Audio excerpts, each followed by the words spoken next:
Hello everyone, welcome to another video talking geeky stuff with me Tensi, and today's video is about Jet Li, another actor focus. Jet Li is renowned for his martial arts, one of the greatest of all time, way up there with your Jackie Chan, your Donnie Yen, your Sammo Hung, even your Bruce Lee's, so definitely up there. I would say he's probably one of the most important actors of that genre, of the martial arts genre in history as well. Because if you think about all the other actors I mentioned, they kind of defied or they brought something new to the genre. And I think Jet Li did that as well. He kind of brought that traditional wushu stylized martial arts and made it big and become very contemporary as well. I mean, with Jet Li, I first saw him in the early 80s. He made a trilogy, the Shaolin Temple trilogy. The very first one was, I think, about 1982. So I didn't see it on the release. I saw it a few years after, around the mid-80s. And it was pretty decent. He was a teenager. I think he was about 16 or something like that, 15, 16 when he played it. And you can clearly see his potential in that. I remember when I was watching it, I was around 8, 9 or something. I was even trying to copy Jet Li doing with these moves, so it was pretty fun. So then, of course, he didn't do anything after that for a few years, and he made a big comeback in the movie that really shot him up to superstardom. Was Once Upon a Time in China. He did the first 3 movies. Once Upon a Time in China, I think there was like 7 movies, and after the third one, he went on to do other movies. I think he had a bit of a fallout with the director, Tsui Hark. So 4, 5, and 6 was done by Vincent Zhao, who took over Jet Li, which he's another great actor. He's actually probably more known as Wong Fei-hung now because he's been playing that character to this day many times now.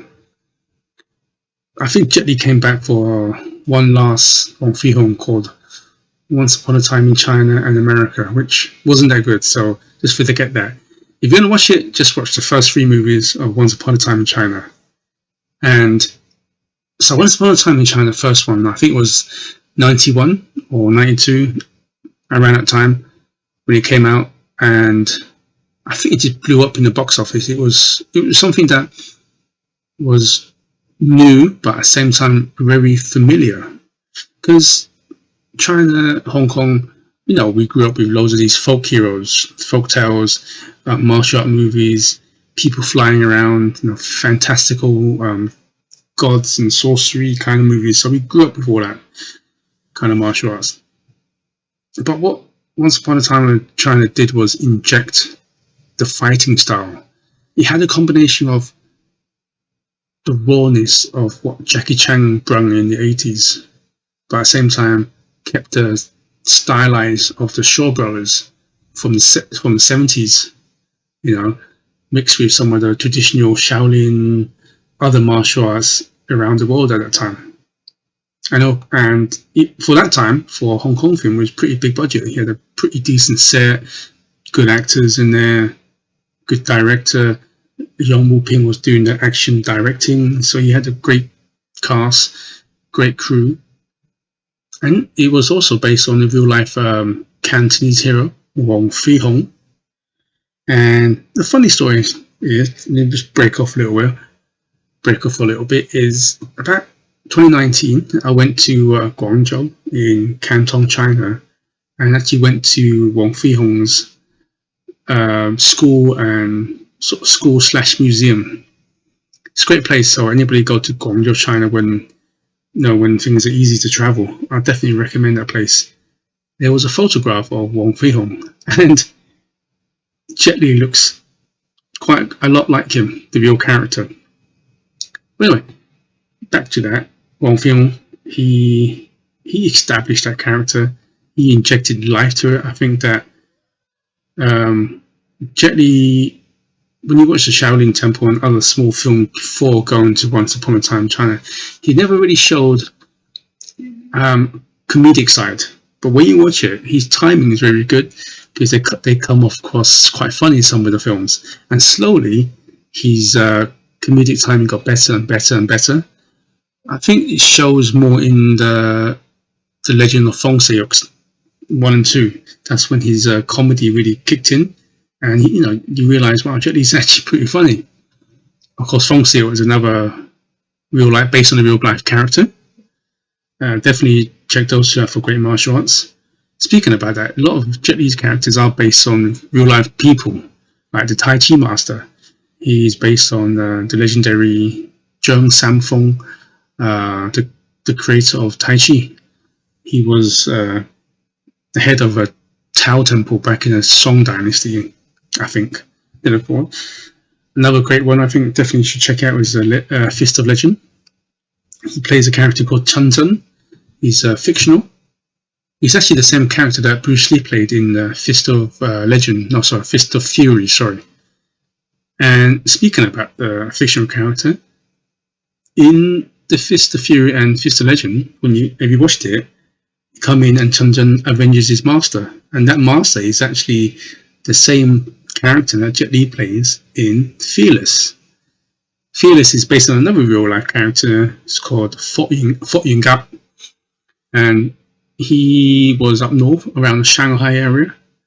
So him and Wong Fei-hung practically was around the same generation. So it would have been great if you had a pretty cool, he would win in the fight if they would have met up Fort Yun Gap or Wong Fei-hung. That'd be pretty good fantasy booking, huh? I think Fearless, even though it's very high budget, it's actually a lot more. You can tell. I think it's directed by Ronnie Yu. He did his famous. He's done a few Western movies. I think he did one of the Chucky movies, Child Play movies, if I remember correctly. So anyway, Fearless is another great film, and that was good because it showed Jet Li more serious side. He's more serious acting, and not only can Jet Li play the kind of like the very, how do you say it, very plain and direct, straight person, strict like a master. Of course, in Fong Sayok, he proved that he could do comedy, and then in Fearless, he showed recklessness, and the character evolves to become a serious kind of character in real life. And you can see, of course, in Hero, he plays a very serious character. But if you really want to see how good Jet Li's acting is, watch Warlords co-stars with Takeshi Kaneshiro and Andy Lau. I mean, both of those are great actors. And to have Jet Li in there, and Jet Li actually, in my opinion, he actually outshined them. And I think he won Best Actor for that film as well. It's very good acting. Not only that, the film was actually really well done because it's a really big, epic, great battle scenes, very serious, and it's also based on a true story during the Qing dynasty. So definitely check these films out as well. I'd like to move on to some of his more honourable mentions. I would say they're still worth watching. The Last Hero in China, which is the character in The Last Hero of China is actually the same character in Once Upon a Time in China, Wong Fei-hung. But I think it was a different company, so separate stories. So they're not canon. Same thing. Got a bit. This version of Wong Fei-hung is more comedic, more comedy, and then of course you have. Jet Li made a few, like most big Asian stars that go to America, always find it pretty tough. Jackie Chan, probably the most success in the West, I would say, from the Western movies. Chow Yun-fat probably one of the least. Jet Li was probably middle range. He's the only two Western movies I actually pretty liked was Kiss of the Dragon and Unleashed, because they had really good fight scenes, and they used Jet Li's abilities, because at the end of the day, the language barrier, no matter how much you put it down to this and that, it's just the language barrier.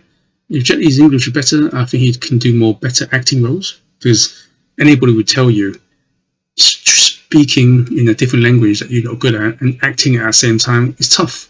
They can't do it. So those two are probably my favorite Western movies of his. And also check out Bad Years of Fury. That's pretty fun because Jet Li's always been known to play folk heroes, kind of period drama, martial arts, action movies. He's not really known for his more modern movies. I know he did a couple, like The Hitman was okay. Oh, yeah, High Risk is up there. Pretty fun comedy, action movies. Definitely check those out. Anyway, thank you for staying to the end. To wish everyone good morning, good afternoon, and good evening, wherever you are in the world. Also, before I sign off, please like and subscribe. Anyway, thank you, and goodbye.